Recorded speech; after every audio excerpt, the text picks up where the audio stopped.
Hello, and welcome back. We're happy to have you with us today. My name is Cherie Marks. I'm the pastor of the Church of the Open Door in Ukiah, California, and this is my message for this week.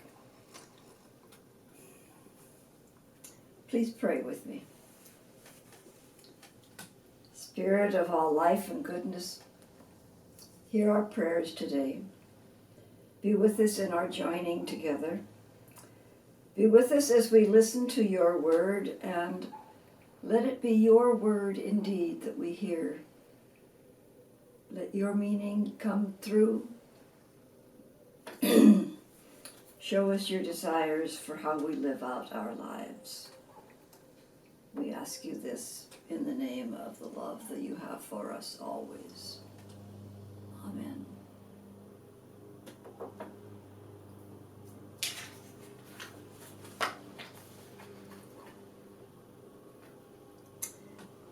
In comparing the ministry of Jesus to the high priests of old, today's reading comes from the writer of Hebrews chapter 8. The ministry Jesus has received is as superior to theirs as the covenant of which he is mediator is superior to the old one, since the new covenant is established on better promises. For if there had been nothing wrong with that first covenant, no place would have been sought for another. We began this conversation about covenant back at the end of May using materials and a framework provided by our national body. This curriculum, titled, conveniently enough, A Covenant Conversation, came into being because of recent revisions to the design of the Christian church. Revisions which it was thought might help us better live out our calling. As part of that work, it became clear that what was needed was not only a review of the specifics of the design, but an exploration of its theological foundations, of our theological foundations. Hence, this curriculum was developed and offered to us to use as best fits our own circumstances. We were given several sessions, each with its own short video and a list of discussion questions. Unfortunately, we here were forced into a makeshift access to some of the materials when I had to go on medical leave for a few weeks. Now that I'm back, I'm attempting still to gather these random bits and form them into a coherent narrative again. Forgive me if I repeat myself in all of this. I just don't want to miss out on something that really needs to be said. Last week, I recapped the first two videos that were shared. The first from Dr. Shonda Jha and the second from Dr. Casey Sigmund, mostly discussing what I considered the major points of each presentation. This week I want to continue that recap with a collection of questions for each of you to answer, based in your own experience and your own theological reflections. For those who will be with us in person worship this week, we'll be discussing this. For those of you who are at a distance and can't take part in that, I ask you please to seriously consider the questions and think about your own answers for them. Dr. Jha's video particularly focused on the history of the disciples, and the first question asked with this session reminded us at the time that the design and the preamble were being created in the late 1960s, the nation and much of the world was going in a direction that seemed to say that racial reconciliation was impossible, while the disciples were choosing to move in the opposite direction, choosing unity and reconciliation. So what can we learn today from that history? What can that time, that movement, and our choices back then teach us about how to choose today? Not only what did we choose and why, but what did we resist? What other movements today call us to that same kind of resistance? What in our world today cries out for resistance? Most of us see wrongs all around us. How do we deal with addressing them? As enemies? As errors to be corrected?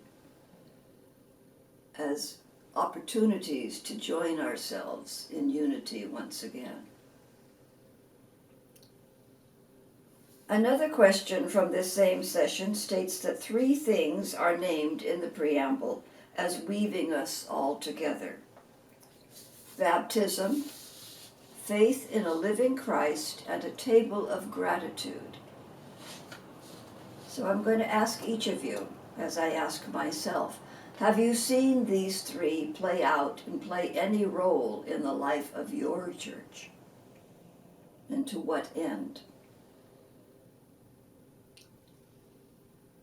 Moving on to Dr. Sigmund's video, she spends much of her speaking time describing the kind of church she spent much of her prior life in and her reasons for leaving that particular faith tradition.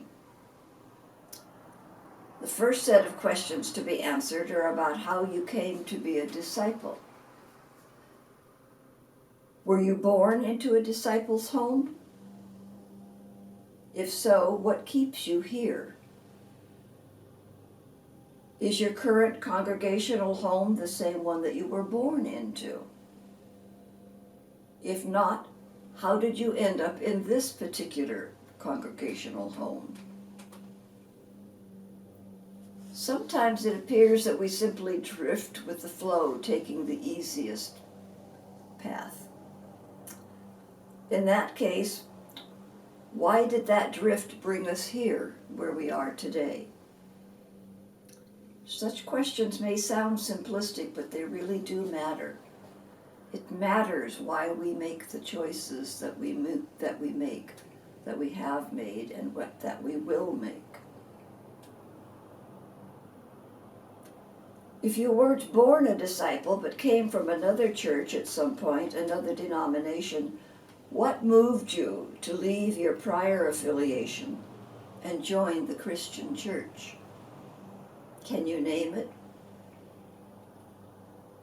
I know for myself, it was a matter of being called as pastor to a disciples' church. I am ordained in the United Church of Christ, and that was my home church. But then I came here and I began to see how it operated and how the things that people expected of being part of this communion. And it has drawn me ever closer over the years, to the point where I'm not sure I could easily fit anywhere else again. If you were previously unchurched, what drew you to us, and what keeps you here? What keeps you in this covenantal relationship with our particular tradition? Is it just that it's what you've always done? Or is there something particular here that draws you to come, to be active, to participate, and to stay here, to stay connected? Another point Dr. Sigmund makes in her video is the connection between covenant and assembly. As I mentioned someplace earlier, covenant comes from the same root as the word to convene, to come together. So it's easy to see its connection to assembly. We've only recently gone through a rough 2 or 3 years when we could not physically assemble due to plague and laws made to mitigate that plague.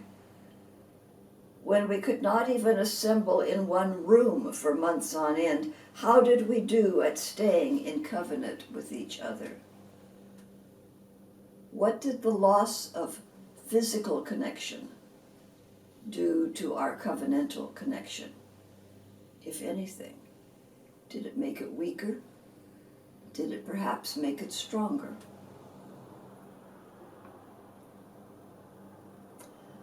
could we have done to do it better? What new ways have we considered in the past few years that we would never have even thought about in the past? Were they effective for you? We had to stretch and grow our imaginations and learn new ways to connect. Not just learn them, but accept them and use them. We here at Church of the Open Door, when we could not meet in person any longer for all those long months, went to hard copy, snail mail connections. We went to our YouTube videos here.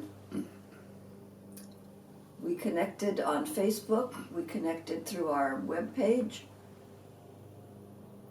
We didn't go as far as many churches did because we don't have the resources to do so. But we did what we could to stay connected, to stay assembled. Was it enough? Did it work for you? Is it working for you still? These first two lessons especially ask us to look behind us into our past. But this last question asks us to look into our future.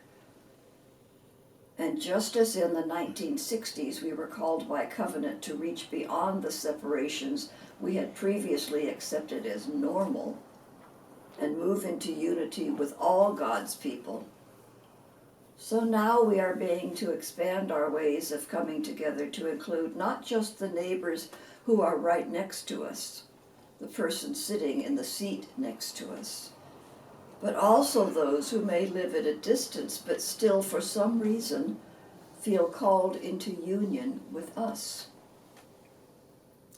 We are called to make changes in how we do assembling, and how we do joining together. As we continue our discoveries into who we are and why we are, may we make the effort to dig deeper into this thing called covenant and find out where and why it may call us next. Because covenant is a living thing, constantly moving and evolving. Where is it taking us now? And where might we be 10 years from now?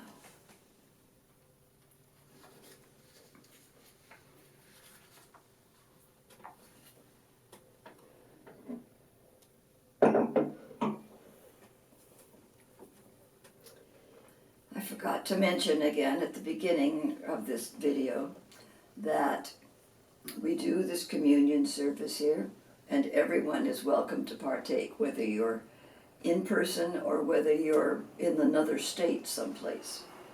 It makes no difference to God. Communing, coming together in a covenant relationship, happens across both time and space. So if you would like to receive and take part in our communion today, you can put us on hold, go get a piece of bread or a cracker or something to drink, and then come back and join us again. And we can all commune together. And we do this act because Jesus gave this to us as his parting gift for us. This reason to come together, this reason that revolved around him, that brought us into a new covenant, a new one, an unbreakable one, we are told, one that cannot be broken. Even if we chose to break it, we can't do that, because it is God who makes the covenant, and it is Jesus who is the seal on that covenant, the unbreakable seal. And we base it on a meal 2,000 years ago when Jesus gathered those who followed him. He gathered them together to celebrate one last meal together. They were preparing for Passover, And so there was a certain ritual aspect to the meal. But there are also brand new pieces that Jesus added that night that they had never heard before, they'd never thought about before. And yet they are at the core of our coming together now.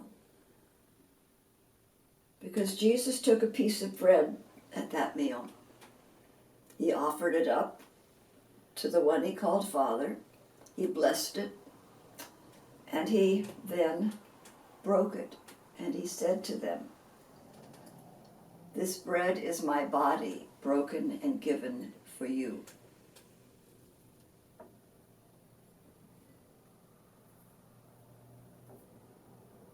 And then he took the cup that would pass around and everyone would drink from it. And again he offered that up to the one he called Father. And he blessed it. And he said, "This cup is the cup of your salvation, the cup of my blood, my life given for you."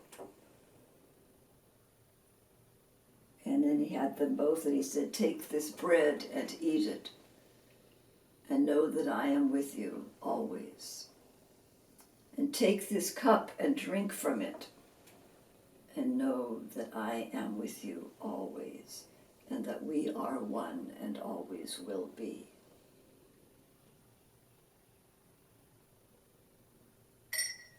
And so now if you brought something to share, now is the time. Please join us.